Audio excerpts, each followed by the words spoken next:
Sa websawo, nós temos uma atividade cultural caminda conosco, também tem uma noite de tambu, algo espetacular, uma noite caminda com nós tem Venezuela, Colômbia, República Dominicana, Corsol e Aruba, também faz uma demonstração de tambu. Já websawo, pacheto de a noite nós está começar.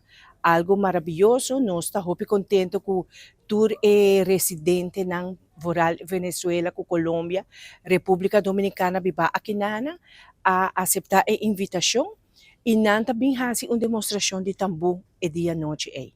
E atividade eigenlijk é algo multicultural, caminha conosco brinda e país na latino e oportunidade mostra ng talento, mostra ng folklore, dor ko nang tahaya ng independência tanto Venezuela, Colômbia, República Dominicana tanya din temporada kina anto conjuntamente com Aruba e Corsol, nós está celebrar junto com nang e dia na ay.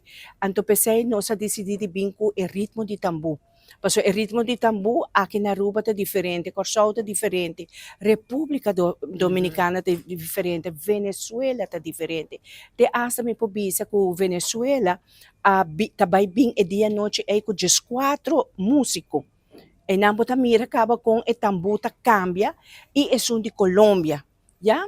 Tour tambu de diferente países, diferente number e tem diferentes lá que men aceita lo que conosco e a noite é também demonstrar o tipo de ritmo de tambuco e país nanta demonstrar com nanta toquele e também com nanta baile também nanta vai conta história com o tambu adrenta ng país com ela adrenta nos país aqui nana e também tem uma noite hopi leuk hopi bonita me invita o pueblo de Aruba especialmente culturista ng bem presenciar a noite aqui nana para sobra nós tá ele para pueblo de Aruba para assina por bem celebrar junto conosco a noite de tambu. E esse também está aqui na biblioteca Orangestad? Correto, e também está dentro hall de biblioteca, e também está de 7 para 9:30 da noite, caminha com a porta está abrir para pueblo por bem presenciar a atividade a noite aqui. Grátis. Está completamente grátis.